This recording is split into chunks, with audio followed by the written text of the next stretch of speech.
Welcome to Starkey Soundbites. I'm your host, Dave Fabry, Starkey's Chief Innovation Officer. Our guest today is Starkey's very own President and CEO, Brandon Sawalich. And he joins us to kick off one of the most important months for us here at Starkey. May is Better Hearing Month. Yes, and thanks for having me, Dave. It took 4 or 5 months for you to invite me on, but I'm glad to be here. Well, we had a lot of very important guests to get through first, but no, seriously. We have a lot of good content. We've had a lot of great content, but this is now the pinnacle. And so thank you for joining us today. My pleasure. And we wanted to just consider all of those other ones the warm-up act. Well, I've done a lot of other podcasts waiting to get to you. So. Yes, you have. So, we do have a lot of ground to cover. Yeah. And first of all, let's start with Happy Better Hearing Month. What does that mean to you? Connecting people. I mean, it's bringing awareness to overall, hearing health, ear health, however you want to look at it. You and I have had many conversations, and it gives us a reminder to have those conversations to people, not just in our industry, but outside. Yeah, and I think that's really the intention, is to just raise awareness for the importance of hearing. Especially during times like where there's confusion on what the hearing healthcare model is. Well, let's dive right into that because, certainly, we're coming out, hopefully. The last couple years have been very different for veterans to this industry like you and me. And one of the issues that was rather controversial when COVID first hit in March of 2020 in the U.S. Was whether or not hearing is essential or not. Right. It was a real touch point. And remember, we had the launch of, at that time, Livio Edge AI in Las Vegas in January, and we had no idea what was going to happen. The worst thing that we thought in 2020 was that OTC was going to disrupt our industry. Right. And boy, were we wrong. But we were way off. Because I remember us walking off the stage, and you felt the energy because people were excited about the technology, and they knew who they could help, and they were thinking of patients, and we were having the great conversations, and then a month later we're having unimaginable conversations and not knowing what's going to happen the next day. Well, and really having the agility to be able to pivot. We had a series of launch training events, face-to-face events, and those quickly first had to pivot. Talk a little bit about that. I remember the conversations, and initially people were wondering, how am I going to stay in business? Right. In many of the states in the U.S., if you're listening in the U.S. and you're a professional, they were deemed not essential services at first in some of those states. Right, and that was where the education came in, because I think over whether it was a week or 2 weeks of the isolation and the quarantine, the lockdowns, and whatever the country and state called it, we were all in survival mode. We were all in an area of unknown chartered territory, and you started hearing the talk track of, it's just a consumer device, or it's just amplification.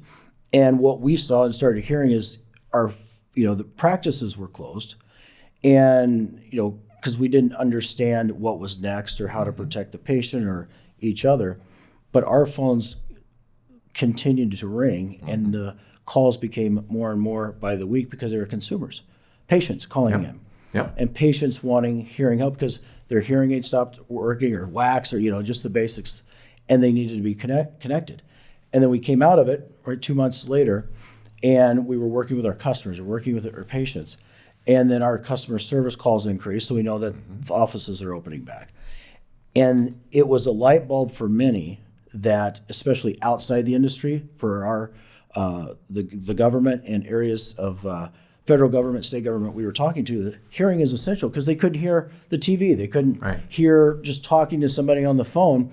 And a lot of people had the motivation to, if they haven't done something about it, we saw they did something about it. Mm-hmm. And the people that were used to being connected and needed that as a lifeline, they had to do something about their hearing aid and getting that fixed. So we got innovative, right? Yeah. We started by pivoting really to look at what programs were available to help practices weather the storm in those areas where they really saw initially, when everyone was really so uncertain and afraid to go out in public and go into clinical and health facilities or private practices or retail offices. And I think in Q2 of 2020, our industry was off by about 80%. A lot of uncertainty over that we faced, and certainly our customers did, and then the patients. And then I think having our chief health officer, that you had the foresight to bring Dr. Arkel Giorgio on board. I think her role initially was just instrumental, but very different than what you thought you were going to bring it on. Right. Yeah, and yourself and Dr. Burdak, and even my role is you come together as a team, and I talk about innovation, and you're the very creative thinker, and you're an innovator by instinct, and we never thought we'd hear curbside service. No way. The stuff that we were doing to at least build a bridge until we can get out of whatever phase we were in to start getting face to face with people. Then we got into education on how to set up your office and protect the patient, protect yourself. Sarah and you and Dr. Arkel and myself, and we all did whatever it took, and we educated and did the best we could. Yeah, by the end of the year, it really felt like we were gaining steam. Obviously we still had all of 20. If 2020 said I'm going to be the worst year ever, 2021 said hold my beer, and and it continued. But I think in a way, and I would never say there was a silver lining out of any of this. No, but it did stress the importance of hearing as a vital and fundamental way that we stay connected with each other. Yes. I would also argue that 2020 and 2021 became the year of telehealth, and it taught professionals in many ways that when they couldn't see the patient face to face, they could still maintain care and connection with their patients using telehealth, and we had to adapt to that as well. And adapting, it's really, we reminded ourselves, because how long you've told me, how long's telehealth been around, and we've talked about it. And 1994, I did my first remote programming, and it hid in plain sight for 25 years. It did, and for all companies. We have our audiology group that takes calls from consumers and customers and helps with remote programming on a daily basis, but we had to pivot and make that more robust, so it was more direct for the consumer and the patient that needed the help instantly. So it reminded us. It's like, this is here. And I remember thinking from April to May, and you said 80%, you're close. It was actually over 90% our industry just plummeted. And I remember thinking, I never want to feel like this again. And what I mean is not from the dollars, it's like, how do we need to innovate and not be blockbuster, just be comfortable being comfortable. We had to be comfortable being uncomfortable. And then we had to focus on our priorities.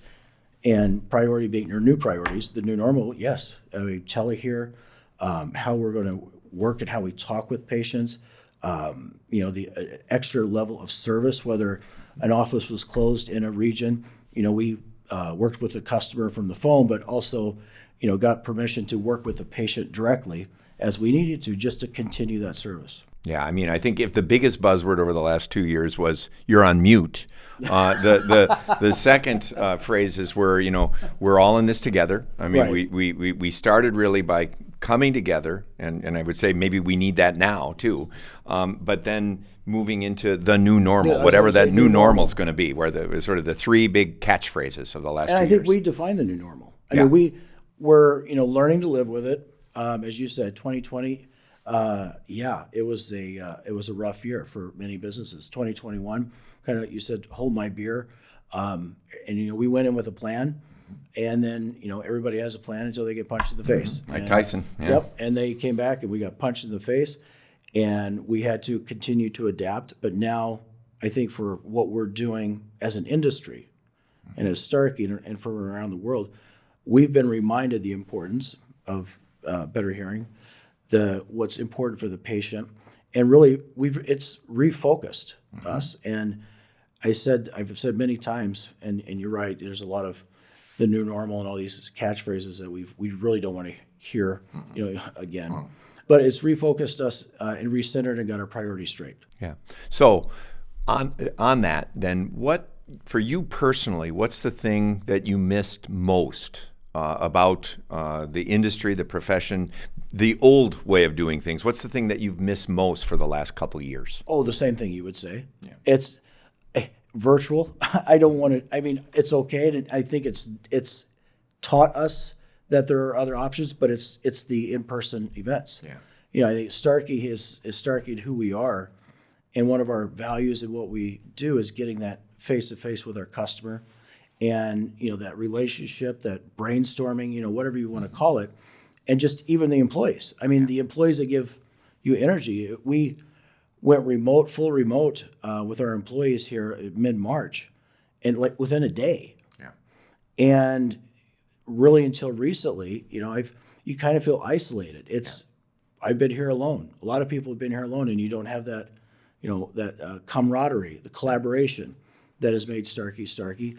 Or our industry is all about people, and you're wearing masks and you can't see people smiling, right? Yeah. So, and there's fixes for that. We've learned to adapt with it, but for sure, it's the human interaction. Yeah, and I think you said it, the human interaction on campus with the people that we're used to working with, and the incidental conversation and ideas that you get, the stimulation you get from running into people as they're going to the lunchroom. Right. Then really Starkey has thrived on the motto of treating our customers better than anybody else, and really that opportunity to get with them. The reason we say that is not because we're whining and dining them. It's that we're engaging with them and getting ideas, because I think I've been the beneficiary as often as the teacher, as the benefactor when we're with our customers, because I learn so much about patient care and clinical best practice every time we get together with a class. And I learned from you. I mean, you and I we have great one-on-one conversations just by running into each other in the hallway.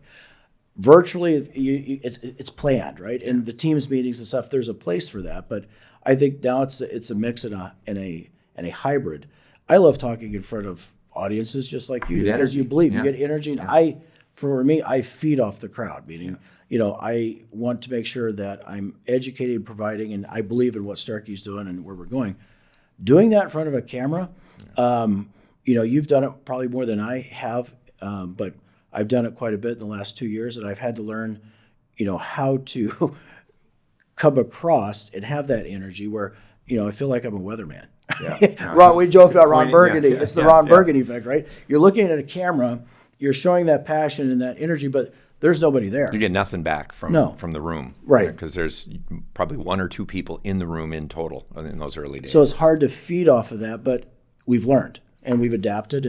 And I feel it from Starkey's standpoint, our virtual training classes and what we've done, what we provided for education, and even here what we're doing. I mean, we've adapted and we're providing good content, and we're doing it a different way where people can get more content and more education faster. Yeah, and I'll show my okay boomer moment for the day, but there used to be, they'd say long distance is the next best thing to being there, but it's a long ways from being there. Yes. And so I guess what you're saying is for the rest of 2022, giddy up, is that we're gonna be back engaging and looking forward to engaging and keeping safe with our customers, because that's really people want it. That's how we learn. That's how we grow. And I know that we have done a great job of, number one priority, keeping our employees and patient and our customers safe. And we monitor the numbers, and, we know what region is what based on the daily cases and stuff.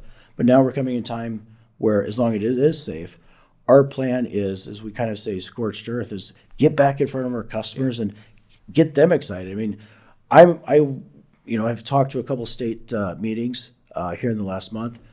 You and I are talking at some meetings coming up. Mm-hmm. It's exciting. Yeah. I mean, before it was exciting, but it felt like, well, that's responsibility. Yeah. But now you're like, that gives me energy. Yeah. And do I want to sit in a room and go on another Teams meeting? Yes, I will, but that doesn't give me energy. It feels like that responsibility. But getting in front of our customers, you and I both know we feed off each other with it. It's the number one thing that I've missed. Yeah. And so I'm looking forward to whatever that new normal is, and maybe we learned to not take that for granted this time. And I think we did. You're right. That's a good way to put it. I've never thought of it that way, where, it's another, a regional class, or it's a class up here, or we're, doing another conference in Las Vegas or LA or another type of regional. And we took it for granted. No, those interactions are precious, and I will never take them for granted again, because you never know when the rug gets pulled out again and we're back in front of a screen. And we're back. This year plan is everything's safe. Starkey's going, we're going all in and get in front of our customers and providing good content and really reconnecting those relationships and reminding them who we are and understanding what they need, more importantly. and that we're meeting those needs. Well, and as usual, we dove right in, but now I want to back up just a minute and talk a little bit about, your history in this industry. You've been doing this since you were wet behind the ears, and talk a little bit about your journey within the industry, within Starkey. Many people don't know your background. I come from Southern Illinois, a small coal mining town, and my parents started in 1983. My grandmother, my mom's mom, who is still vibrant and loves Dynamo. and who loves this industry. Hi, Mimi. She started in 1959. She opened her own business, and she was an independent, a female practitioner yes, in practitioner. 1959. Yeah. Couldn't get a loan. Her dad had to sign the paperwork for the bank because they wouldn't get loans to women who wanted to open business. And it was, to me, it's just, I can't even imagine. Crazy. And she was successful. She loved the business. And then she got my mother into it and had a Miracle franchise, actually in 1983. And then as far back as I can remember, I was been around hearing aids. Now, was I going to be in the hearing aid business? No way. I wanted to be an astronaut or something really, a police officer, something where it's always been about either helping people or exploring. And I kind of fell into it, really a summer job, right after my first year of college. And I started Starkey in 94. My first job was in the all-make repair and buffing ear molds and old hearing aids, and then got into sales. And I've pretty much done almost every job except maybe build a hearing aid for several months. I built the hearing aids, but in manufacturing. But I've worked the receptionist to, many of the people that might watch this, they remember me picking them up at the airport or Mall of America. So yeah, I have a passion, and I, What fuels that passion this day? You've been in this now for 20 years?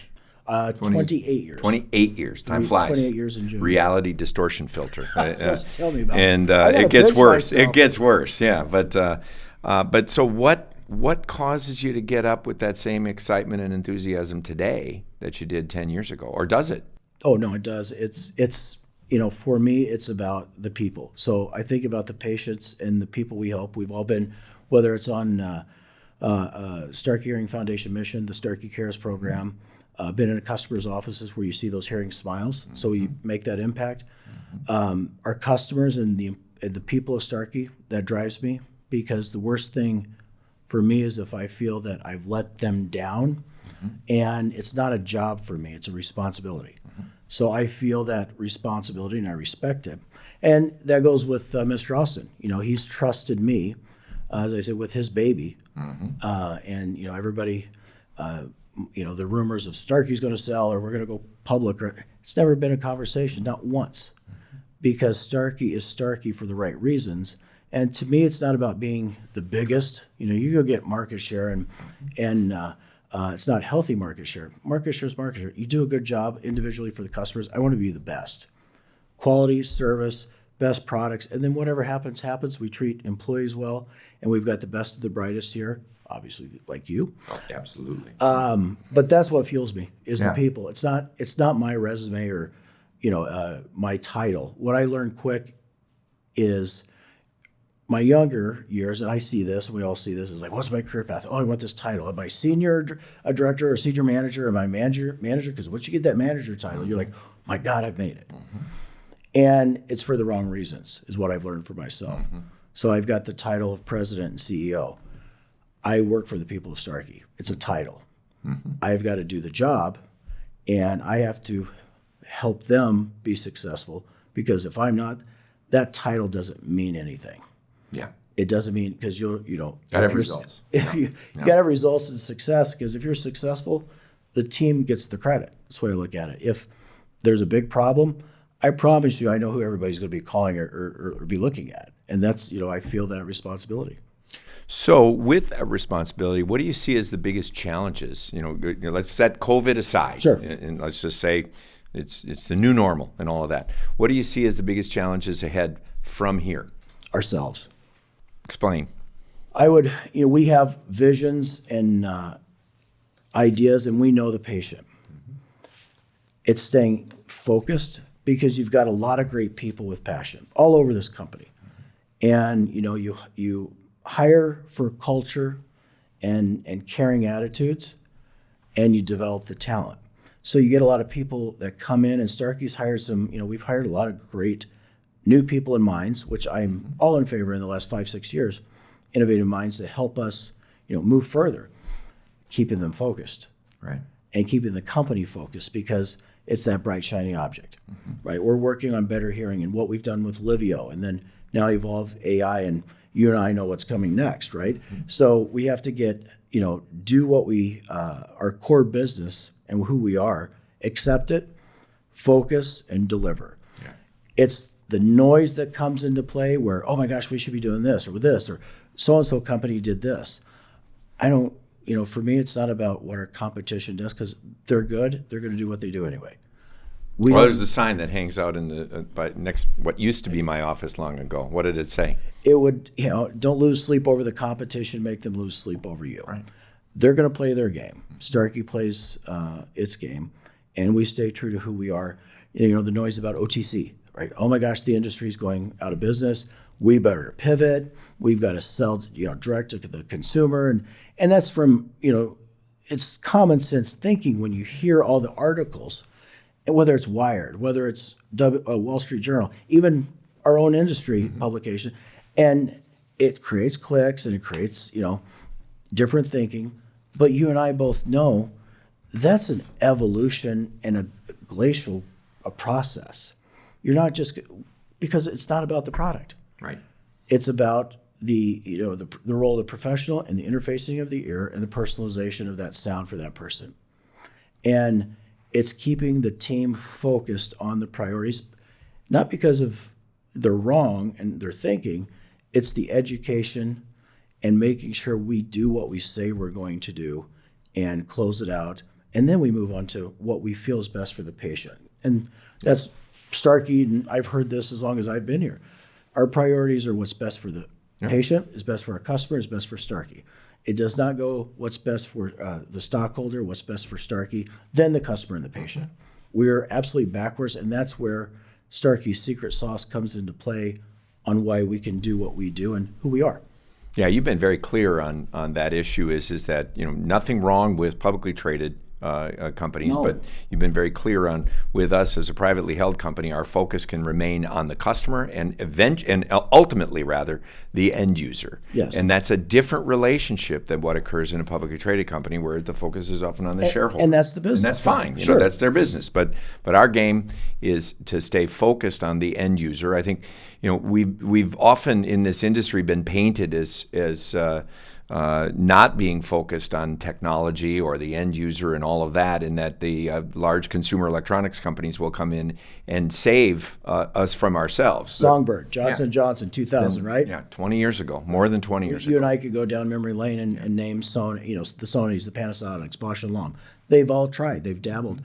And I think what ends up happening is people often coming in from outside of our discipline, and I welcome the competition. I want to be very clear on that. 100%, I'm Welcome the same way. anything that increases adoption of hearing aids Yes. by people. Grow Right the now we're pie. sitting at a third of the people who have hearing loss in the U.S. Do something about it. If accessibility and affordability was the only solution, then even in those countries where hearing aids are provided at no additional charge outside of their taxes, it'd be more than 50%, and it's not. And since 1974, Starkey has had the Starkey Fund. We established the Starkey Hearing Foundation. And to this day, we have now Starkey Cares and other means of giving hearing aids away to people that can't afford it. We've provided access to over 70 countries around the world and groups through the Starkey Hearing Foundation. And you and I both know, what's the number one thing why people don't get hearing aids? It's a stigma. Yes. Yeah.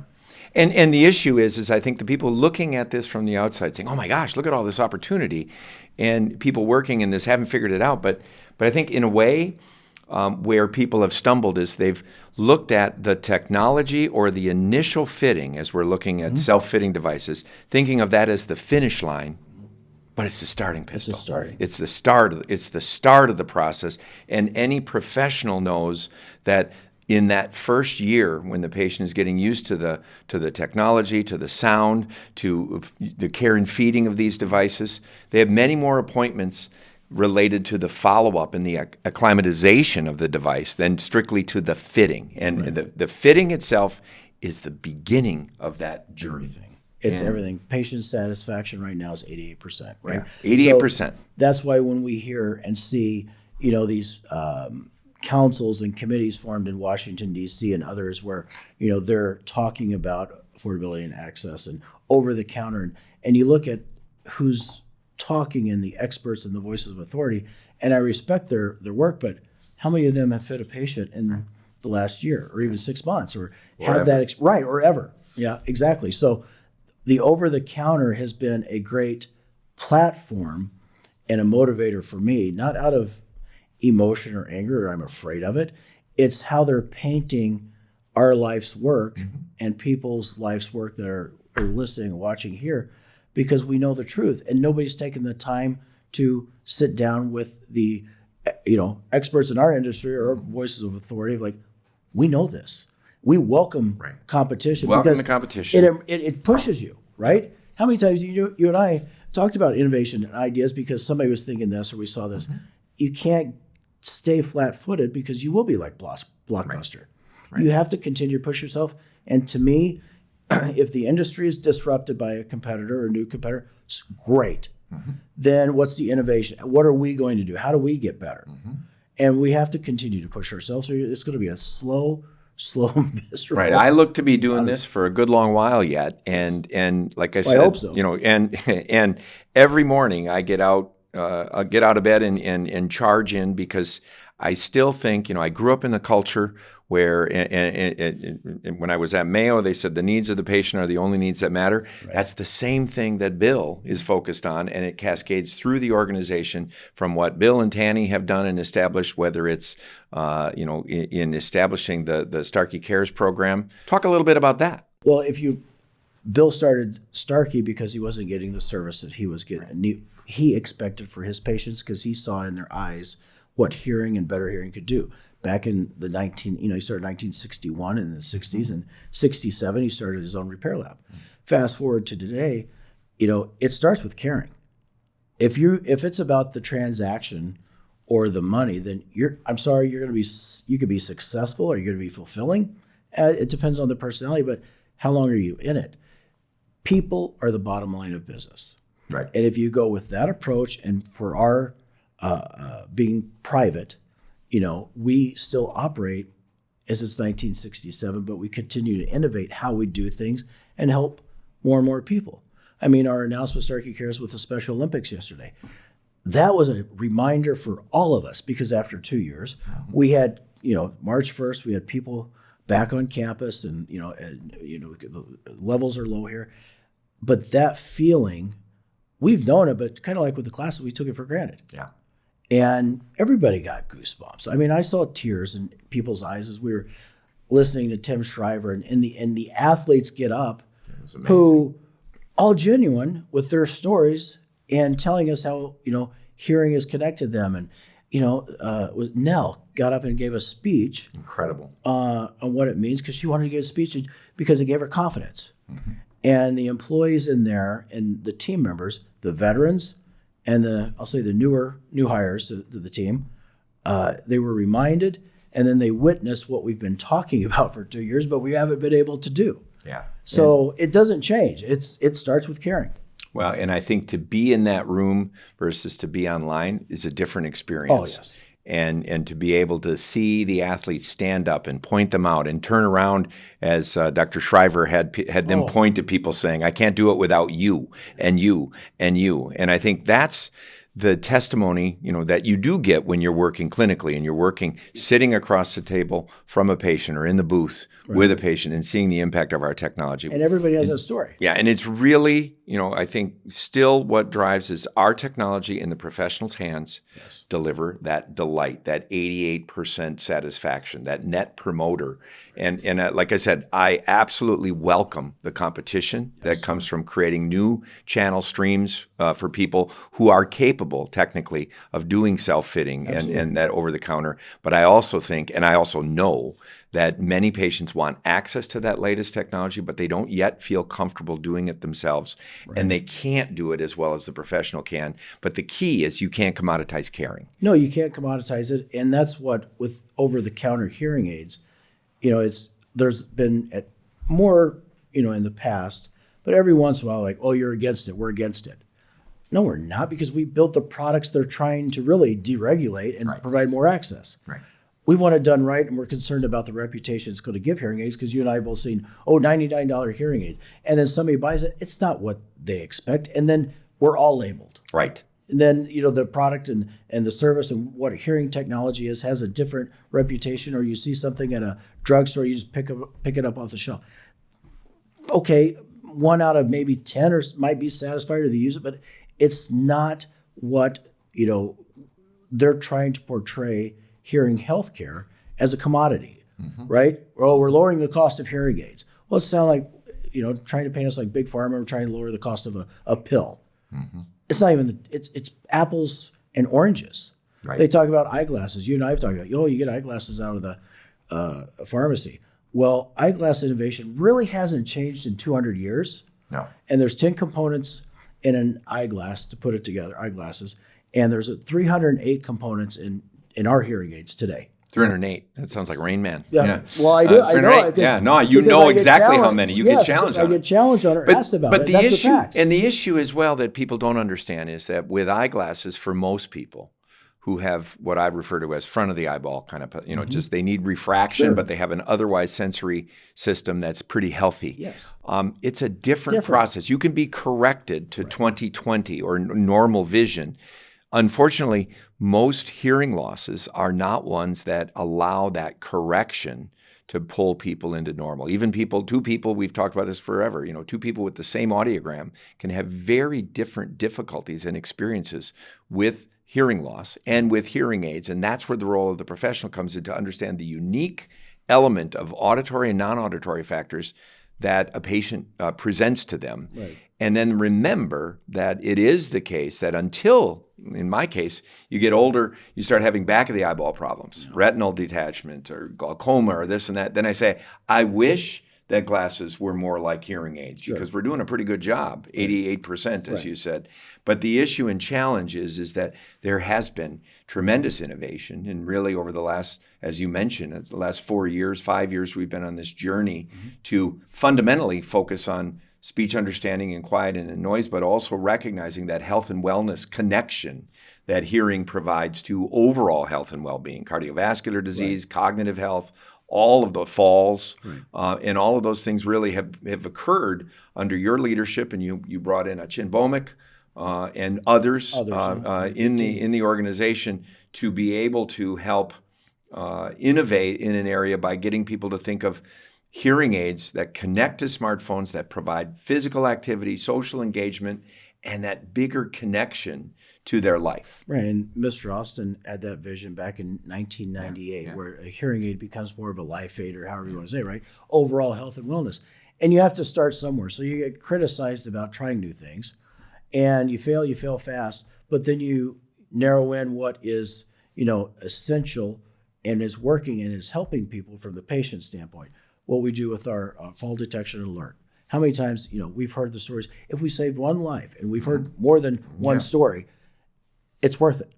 Now, it's not for everybody, that's fine. But what's for everybody is better hearing.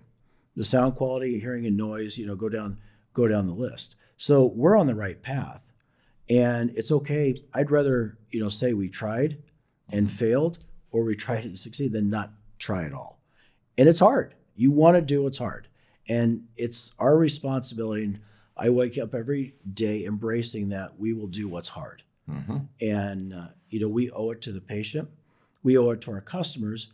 And we do what's hard. But we also have to make it the ease of use, intuitive. Because we talk about, Apple, and you look at what Tesla and others do, where they don't even have to open an instruction book. It's just intuitive, yeah. And straightforward. The user experience. The user experience, and we have a demographic that we work with, and we're getting better. We're not perfect, but we're getting better, and we have the heart to continue to push ourselves. Well, and again, another mantra, better today than yesterday, better tomorrow than today, and continuing. As long as we're on that positive slope, then we're going in the right direction. We're trying hard things. You talked about earlier the fact that we treat our customers and want to be closer to our customers. Talk a little bit about one of your babies is Hearing Innovation Expo. Mm-hmm. And in 2023, we will be having another one held roughly every 2 years with, the COVID kind of interrupted this we had a skip year, cycle. Right? Yes. And talk a little bit about why it is that you had this idea to bring together all of our, it's become the biggest industry conference and meeting that in my experience, I can tell you, it has provided me with some professional and personal highlights when I look back and reflect on my career. But why? What caused you to say we should try this? Because we talk about doing something hard. That's a hard one. Complete transparency. What started it, but then where it ended. Mm-hmm. It was 2010, I think. I was on the sales side of the organization. Yeah. And just like at the time, Starkey has different brands and customer groups. And so for us, when we did a product launch or a meeting, you're doing one for Starkey and Audubell and New Era and Microtech. And we were like, 4 or 5 weeks in a nice destination that everybody like, oh, that's, that had to be great. No. You're gone from your family. You're gone from your life. You're gone from your routine. So it goes back to that innovative, how do we do it different? Because innovation beyond technology. Mm-hmm. So I was on a jog one day, and I need to start picking that back up, but I think better. And I started thinking because Mr. Austin rented out a cruise ship, first one in the industry, and actually for Royal Caribbean in 1988, never been done before, and brought the customers on for education, the camaraderie and a lot more. And I started thinking we can't keep doing this. We got a lot of good customer groups, and I think, why are we doing it? You think about the brands and the team, right? The teams and your team color and who you root for. There's got to be a better way. And I thought first I went back to the cruise, and then philosophically I went, this industry has more in common than it has differences. Doesn't matter if they're across the street or competition. It's about helping people. Mm-hmm. So what could Starkey, if there's a company that could redefine and put together like a CES, what CES and other industries do, because there isn't one. There's different ones for IHS, ADA, AAA, we know that. But for us as a company and being private and what we do for the right reasons, can we bring them all together? Strength in numbers. Mm-hmm. And it's not about, the big celebrity speaker. No, you and I both know when we do the agenda, we pick the people that either understand what we do or they have similar businesses that they've started that our customers can take something away from, including us. So, what if we did something in Las Vegas and put everybody in the same room for 3 days and individualize the days for technology to market to purpose? Because Starkey's all about my purpose. Favorite day. Yeah. Yes, because you've hosted those days and kicked us off because you get it. You've been doing it for X amount of years, and it just kind of evolved from there. Because I thought it's either going to really go bad or it's going to be successful. And quite frankly, I knew it would be successful because I remember the first time we kicked it off that Wednesday night. You go out there and you get out there, there's 3,400 people, right, and they're looking at you, and you're like, first thing is there's a lot of people here. Yeah. And the second thing is, but why are we here? Right. And that's where one of the first things I said, we're here for a reason. We have more in common than we do difference. I remember that because that was really what set the tone. Because initially, I'm sure there were tribes that formed. Yes. And when you set the tone with that we have more in common than there are differences, it leveled it. And then everyone sort of it was almost like an aha moment for 3,400 people. Because how we make it, we made it about them. We made it about the patient. Right. It wasn't about Starkey. Right. And I've always held to that. Yeah. Sounds ridiculous because it's pretty expensive. And the people that come there and you want to, got to show the ROI. That's the aftermath, because I wanted people to leave there, and we talked about it, motivated. That extra little pep in their step when they get back to the office. Pull out that file, and you can think of that one person you can help a little bit more, maybe with newer technology, or the way that they're treating or managing and developing their employees, from how we have outside experts come in on whether it's hiring and developing your teams, or to how your office should look. Just the basics. It's just that motivation. Absolutely. One of my favorite ones was in those early days, sort of envisioning how they might practice in the future, and sort of having hands-on and interaction. And I think that was what was really fun too, and continues to be that in you're right. We've had presidents, we've had global business leaders and thought leaders on the main stage, and some phenomenal ones that have just blown my mind. But we've had as many that have been on some of the smaller stages. It's like going to a big festival, an academic festival, a learning festival, and having people that you relate to because they're just like you. And then you have people that have had parallel industries bringing in their experience. And then there have been, how many presidents have been here. So do you have any favorite moments? I mean, it's awfully hard to pick. It's like picking your favorite kid. Well, sure. I mean, I won't take the time on all the detail of the moments, but speaker-wise, if I look back, Magic Johnson. Yeah. He jumped off the stage and jumped down into the audience. Yeah. And he talked about purpose and business and why. And because I had heard him talk before. Yeah. And philosophically, I knew where he was coming from. But when he got in that room, he was, well, no pun intended, he was magical. Yeah. When he jumped off the stage and went down and just started asking people questions, just spontaneously, he cared. Yes. And that was phenomenal. I mean, you could go into it's the moments too behind the scenes, like with President Bush, he and I talking, and with Tony Blair at the time, and Colin Powell. Unfortunately, he died like a year or two later. The butterfly effect. Yeah. The author is escaping me for a second, but nobody would have thought that, that's going to be the guy. And I told people, watch for him, because this is going to be the guy that's going to inspire and give you that message that you matter. Yeah. Every little detail matters. Yeah. Tim Shriver was great at the last one. Tim Shriver blew it out. Randy Zuckerberg. Yeah. Dave Fabry. Oh yeah, yeah. So I mean, you want to give any hints for who's coming in 2023? Nope. Nope. No, but I can tell you that it will be forward looking. Yep. It's going to be, we respect the past and what we can do as a company in our industry, but we have to be forward thinking about the digital patient that's here, doing the best we can for the boomers and what's in front of us. But also, it's not fearing what you don't know and fearing OTC and all that. Yeah. What are you going to do in your community?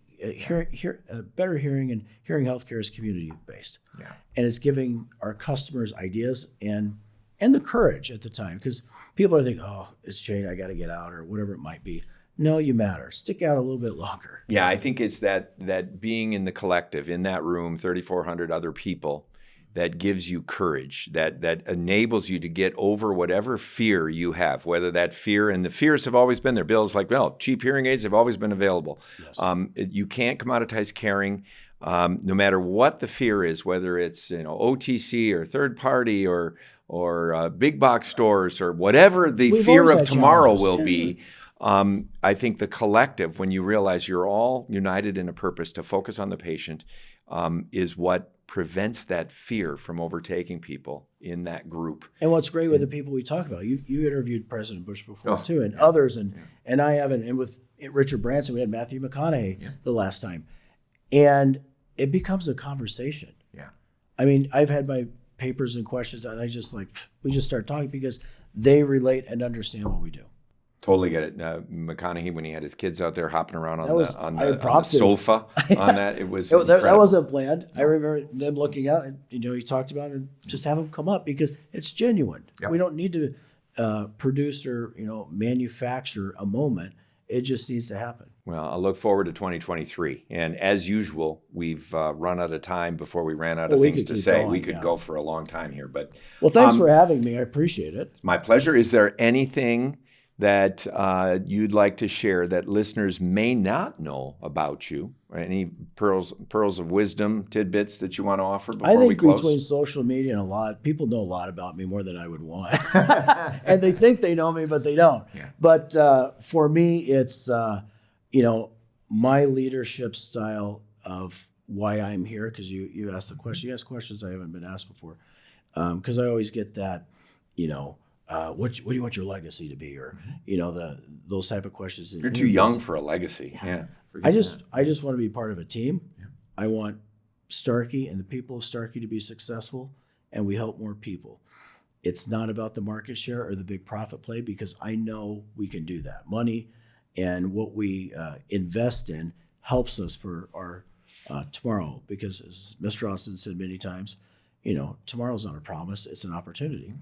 And boy, did we learn that the last 2 years. We had to do a lot of things that we didn't want to do, but you prioritize. Servant leadership. And I think everybody, titles can be earned, but what are you going to do with it? Mm-hmm. And I'm sorry, there's no silver bullet at Starkey, in our customers' offices, or anything we do that's going to just make you instantly successful, except hard work. Yep. I think one of my heroes, Vince Lombardi, said the only place that success comes before work is in the dictionary. And, I think that holds true.